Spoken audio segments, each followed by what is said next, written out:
ചെയ്തിരുന്നു. തീർച്ചയായിട്ടും ആ ഒരു പെർഫോമൻസ് കൊണ്ട് ഗോൾഡ് നമ്മൾ പ്രതീക്ഷിച്ചിരുന്നു.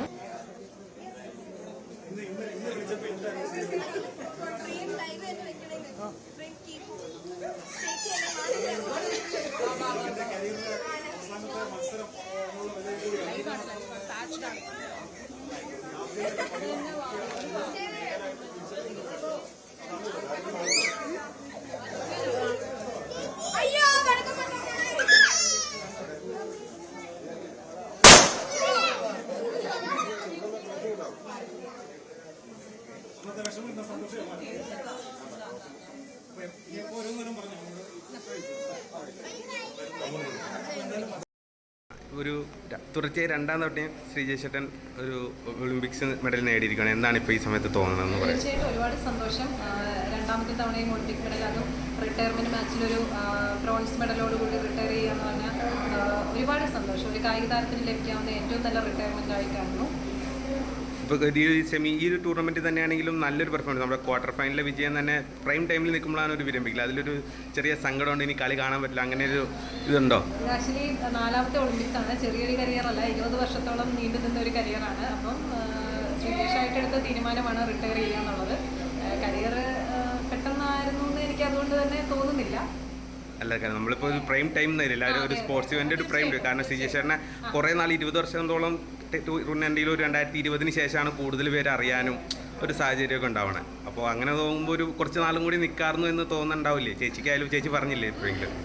എന്താ വെച്ചിട്ടുണ്ടെങ്കിൽ ഈ തീരുമാനം തീർച്ചയായിട്ടും ശ്രീജേഷ് പേഴ്സണലി റിട്ടയർ ചെയ്യാനുള്ള സമയമായി എന്ന് തോന്നലിൽ നിന്നും വളരെ ആലോചിച്ച് എടുത്ത ഒരു തീരുമാനമാണ്. അപ്പോൾ അതിനകത്ത് ഞാൻ പേഴ്സണലായിട്ട് അഭിപ്രായം പറയാൻ ഞാൻ ആളല്ലാന്ന് തോന്നുന്നു. അതായത് ഹോക്കി ഇപ്പം നമ്മൾ ഒരുപാട് പേര് കാണാത്തൊരു സ്പോർട്സ് ഇവൻ്റ് ആണ് ഹോക്കി. അപ്പോൾ ഇവിടെ ഇത്രയൊരു ഗ്രാമപ്രദേശത്ത് നിന്ന് അവിടെ എത്തുക എന്ന് പറഞ്ഞാൽ തന്നെ ഒരാൾക്കും നമ്മുടെ ഇന്ത്യയിൽ തന്നെ കേരളത്തിൽ നോക്കുകയാണെങ്കിൽ തന്നെ ആരും തന്നെ ഹോക്കിയിലൊരു ഇന്ത്യൻ ടീമിനൊരു ആരും കളിച്ചിട്ടില്ല. അപ്പോൾ അങ്ങനെ ഒരാളെ നമ്മുടെ നാടിൻ്റെ തന്നെ ഒരു അഭിമാനമാണല്ലോ പുള്ളിക്കാരൻ. അപ്പോൾ ഇനിയിപ്പോൾ ഹോക്കി തന്നെ തുടരാനാണോ താല്പര്യം? അങ്ങനെയാണ് എന്തെങ്കിലും കരിയർ പ്ലാൻസ്? എന്ന് വെച്ചാൽ ഇപ്പം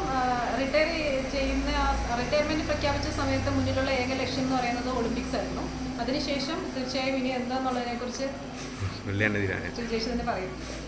ഓക്കെ, ഒരുപാട് സന്തോഷം. ഇനിയിപ്പോൾ ചേച്ചി ഇനിയിപ്പോൾ സ്വീകരിക്കാൻ അങ്ങോട്ട് എന്നത്തേക്കാണ് വന്നേ? അങ്ങനെ എന്തെങ്കിലും വിളിച്ചിരുന്നോ? അത് കൺഫേം ചെയ്തറിയില്ല. അവിടെ നിന്ന് വിളിച്ചിരുന്നോ? ഒരു ചെറിയൊരു സങ്കടം. ആദ്യം ഗോൾഡാണ് നമ്മളെല്ലാവരും പ്രതീക്ഷിച്ചത്. വളരെ നന്നായി പെർഫോം ചെയ്തു.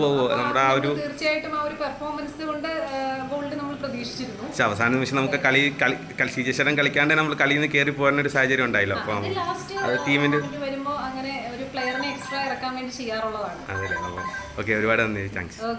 I was really happy. I was expecting from him, as the Indian team got the second bronze medal also. It is very good news.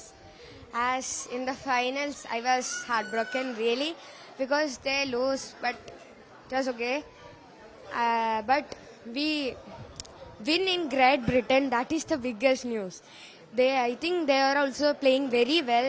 They are second or third position, but also we win in Great Britain. That's also a good news now. For the last match, like for the semi-final match, you were crying throughout. It was so emotional.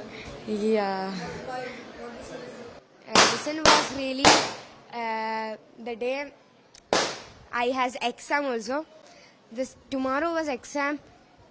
Match both together became so hard, but also I just make my exams in a side and I watched the match and I was really sad when they lose. So today you thought to play the last match, like Yeah. the tournament match. Can you both on that? Really, he's also sad. I'm also sad. Everyone is sad, and also he's coming. He's with us forever now.